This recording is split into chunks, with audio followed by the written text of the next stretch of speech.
नमस्कार. आज आपण बनवणार आहोत रताळूपासून तयार होणाऱ्या गोड पुऱ्या. ह्या पुऱ्या अगदी खरपूस अशा तयार होतात. चवीला तर अप्रतिम लागतात. कमी साहित्यात कमी वेळेत तयार होणारी रेसिपी आहे. 8 ते 10 दिवसासाठी स्टोअर करून ठेवता येते. लहान मुलांच्या वजन वाढीसाठी तसेच मधल्या वेळेत खाण्यासाठी किंवा कुठे प्रवासात नेण्यासाठी देखील ही रेसिपी एकदम चांगली आहे. परफेक्ट रेसिपी आहे. त्यामुळे तर व्हिडिओ पूर्ण पहा.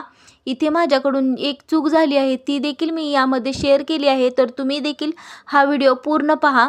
तर सुरुवातीला इथे मी अर्धा किलो रताळी घेतलेली आहेत. इथे रताळी खूप जाड किंवा खूप पातळ अशी घेतलेली नाही, मध्यम आकारात असणारे रताळी आपण घेतलेले आहे. साधारणतः रताळ्यामध्ये 2 प्रकार असतात, एक पांढरे आणि एक गुलाबी. तर आपण इथे गुलाबी असणारे रताळी वापरलेले आहे. याला आपण कुकरमध्ये पाणी न घालता म्हणजे कुकरच्या डब्यात आपण घालून कुकरमध्ये थोडंसं पाणी घालून त्यानंतर शिट्टी करून घेणार आहोत. अशा प्रकारे 4 ते 5 शिट्ट्या करून आपण रताळू अगदी मऊ शिजवून घेणार आहोत. इथे पाणी न घातल्यामुळे रताळू आपले खूप असे पाणी धरत नाहीत.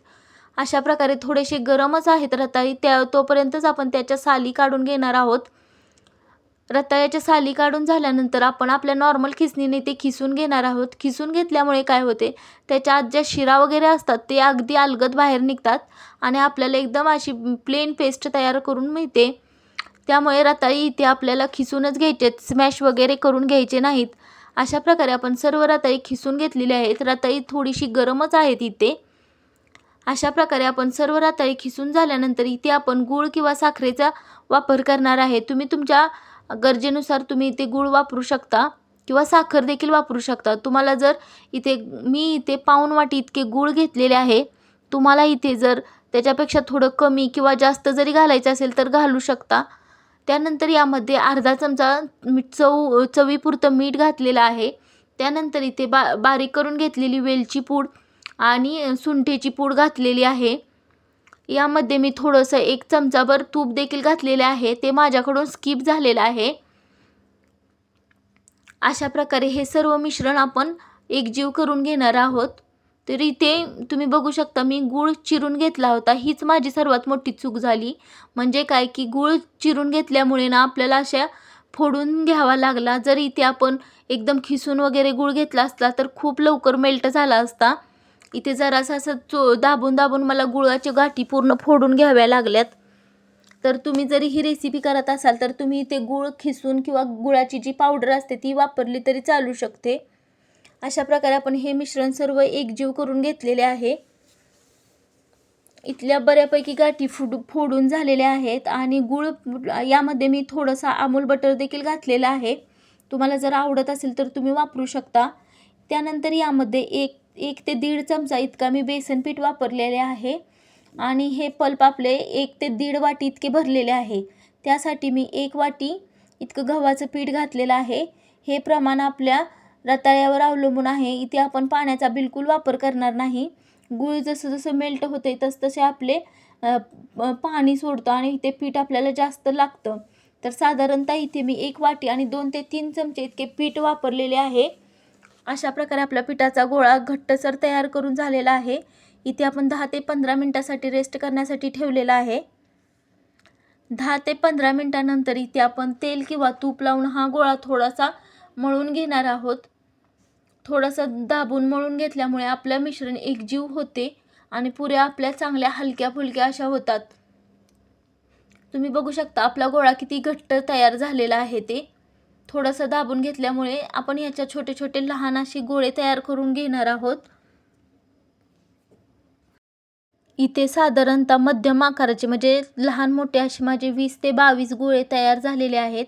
इथे मी सर्व गोळे असे तयार करून घेतलेले आहेत. त्यानंतर इथे आपण पोळी लाटण्यासाठी घेणार आहोत. इथे आपण पोळी लाटण्यासाठी तेलाचा थोडासा वापर करणार आहोत. तर तुम्ही इथे कोरडे पीठ जरी वापरले तरी चालू शकते. अशा प्रकारे आपण छोट्या छोट्या पुऱ्या तयार करून घेणार आहोत. इथे तुम्ही बघू शकता थोडेफार असे चिरटलेले आहेत.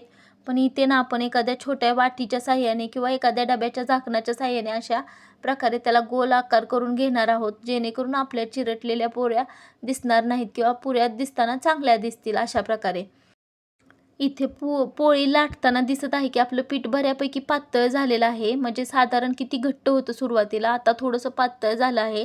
तुम्ही अशा जरी पोळ्या तयार करून घेतल्या तरी चालतील किंवा एक मोठी पोळी लाटून छोट्या वाटीने त्याची छोटी छोटी पोळी केली तरी चालतील. इथे मी मध्यम आकाराच्या अशा पोळ्या तयार करून घेतलेल्या आहेत. आपण एका कढईमध्ये तेल काढण्यासाठी ठेवलेलं आहे. इथे तेल बघू शकता तुम्ही, अगदी चांगलं कडकडीत गरम आहे आणि गॅसची फ्लेम इथे मंद केलेली आहे. इथे आपण गूळ वापरलेला आहे. गुळाच्या जर पुऱ्या असतील तर त्या तळल्यानंतर थोड्याशा डार्क रंगावर जातात. त्यामुळे इथे आपल्याला मंद गॅसवर खरपूस अशा एकसारख्या रंगावर पुऱ्या तळून घ्यायच्या आहेत. खरपूस अशा तळून घेतल्यामुळे ते आतपर्यंत चांगले तळून निघतात आणि सर्व पुऱ्या आपल्या अगदी टम्म अशा फुगलेल्या आहेत. गॅसची फ्लेम इथे मध्यम आहे. तुम्ही तुमच्या हिशेबानुसार गॅस कमी किंवा जास्त, खूप हाय फ्लेमवर मात्र तळायच्या नाहीत. थोड्याशा कमी किंवा मध्यम गॅसवरच आपण अशा प्रकारे सर्व पुऱ्या खरपूस तळून घेणार आहोत. सारख्या रंगावर अगदी टम्म फुगलेल्या पुऱ्या तयार होतात. ह्या पुऱ्या चवीला देखील खूप छान लागतात. यामध्ये तुम्ही खसखस किंवा पांढरे तीळ जरी वापरले तरी चालू शकतात किंवा नाही वापरले तरी चालतात. तुम्हाला इथे गूळ हे आपल्या आवडीनुसार, पण शक्यतो ह्या पुऱ्या गोडच चांगल्या लागतात आणि रताळूचा पण काही ना काही गोडसरपणा इतका असतो, त्यामुळे गूळ जरा जास्त जरी वापरलं तरी खूप चांगले लागतात.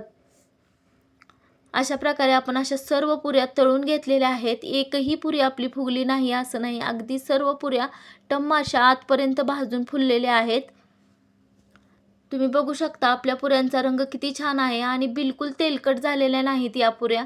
यामध्ये तूप आणि अमूल बटर घातल्यामुळे खूप छान अशा चवीला झालेल्या आहेत. आतपर्यंत पूर्ण फुललेल्या आहेत. मऊ अशा लुसलुशीत अशा एकदम पुऱ्या तयार आहेत. तुम्ही देखील ही रेसिपी ट्राय करू शकता आणि शिवाय म्हणजे 8 ते 10 दिवस आपण स्टोअर करू शकतो. लहान मुलांना चहासोबत देखील खूप छान लागतात ह्या पुऱ्या किंवा हातात असेच खाण्यासाठी दिले तरी चालतील.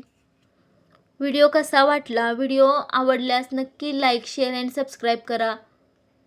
असे छान छान व्हिडिओ पाहण्यासाठी माझ्या चॅनलला सबस्क्राईब करा. तुम्हीही ही रेसिपी नक्की ट्राय करा. धन्यवाद.